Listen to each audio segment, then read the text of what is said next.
We are going to be solving equations. You guys learn how to do this in intermediates and in Algebra 1. In order to solve one-step equations, we're going to do C-do. Some of you might remember how to do this from last year. If not, then you're learning it this year. You're doing the opposite of what you see. So if you see addition, you're going to do subtraction. If you see subtraction, you will do addition. If you see multiplication, you will divide. And if you see division, you will multiply. So problem number 1, what do you see happening to the m? You see addition. How do you get rid of addition? You subtract. So I'm going to subtract 12 from both sides so that the 12 cancels on the left side, leaving you just with an m. So you bring the m down, equals. You put this in the calculator. So put 10 minus 12 in the calculator, and that will give you the answer.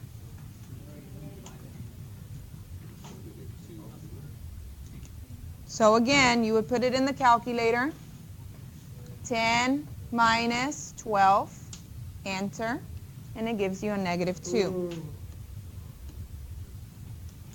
So we're going to write negative 2 right here, box it, that's your answer. Okay? Problem number 2. What do you see happening to G? It is subtracting 9, right? So how am I going to get rid of that subtraction?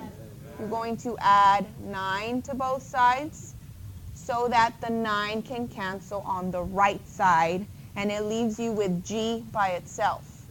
Equals, then you put this in the calculator, negative 2 plus 9, enter, and that gives you a positive 7.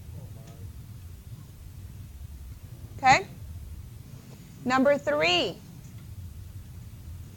What do you see happening to the letter Y? It is not being subtracted. There is not a subtraction sign in between it. It is multiplying. Okay, when you see a number and a letter next to each other like that, that's multiplication. So how am I going to get rid of multiplication? Divide by that number on both sides so that the negative 7 cancels, and it leaves you with the y by itself. So go ahead and divide using the calculator. Negative 91 divided by negative 7. Negative 91 divided by negative 7. That gives you 13. Okay? Problem number 4, what do you see happening with the A? It's dividing. That little line between them means division. So you will multiply by 9 on both sides so that the 9 can cancel on the left. Okay, so you use the calculator, you type negative 4 times 9, and that gives you a negative 36.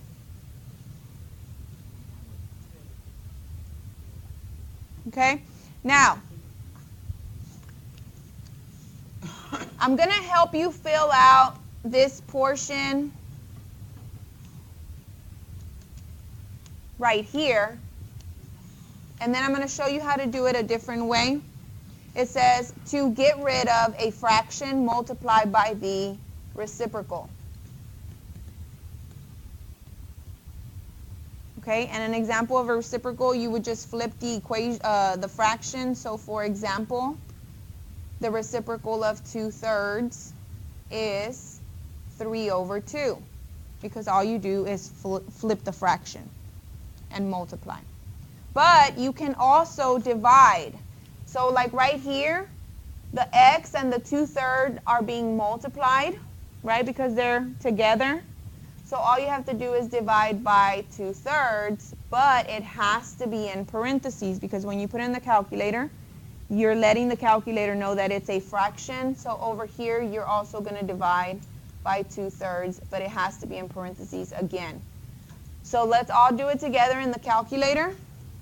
We're going to do 10 divided by 2/3 in parentheses. So 10 divide by, you're doing it in the calculator, parentheses, 2 divided by 3, close parentheses. So you're dividing 10 by a fraction, enter, and it gives you the answer, which is 15. Any questions? That was number 5. So you get x equals 15 and box it. Okay? Same thing here, number 7, you will divide by, parentheses, a negative 6/5 on both sides. And I'm not going to finish this one for you. You will finish it on your own. And that's the same thing that you will do with number 6 and number 7. Any questions about those? No. At the bottom. Let's go to the bottom of it.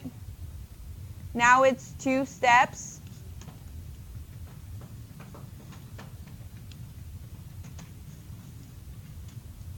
So on number 9, we're going to draw a little table right here to the side, and we're going to put C, do. C, do. And your question should be, what do you see happening to the x? What is the x doing right now? It's multiplying by 6. Write it down. It's multiplying. I'm going to put a dot. That's multiplying by 6. Right? The x is multiplying by 6. And what else is it doing? Adding how much? 8. So this table helps me organize my information and helps me organize on how I'm going to work backwards, because in order to solve equations, you have to work backwards. So I'm not going to start with the multiplication. What am I going to start with? The addition. And what do you do? How do you get rid of addition? You subtract 8. So that's what I'm going to do first. I'm going to subtract 8 from both sides so that the 8 goes away, just like I did on problem number 1. Okay? So what is 50 minus 8? 42 equals, bring down the 6x. Because I didn't do anything with it yet. And then what's the last step? What is the opposite of multiplying? I'm going to divide by 6. So divide this by 6, divide this by 6, cross out the 6, x equals, put that in the calculator, and that gives you the answer.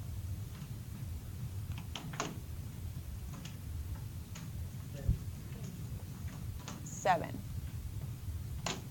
Okay? So you should not be asking or wondering, okay, well, how do I start? You need to draw the table first. You need to ask yourself, what do you see happening with the variable? What do you see happening with the variable? Write it down. So for instance, I'll start you off on number 10. What do you see happening with the n? What is the n doing? It's multiplying by 2. And what else? It's subtracting 5. So remember, you work backwards. So I'm going to start from the bottom up, and I'm going to do the opposite. So go ahead and finish those problems. And if you have questions, we're walking around and helping you.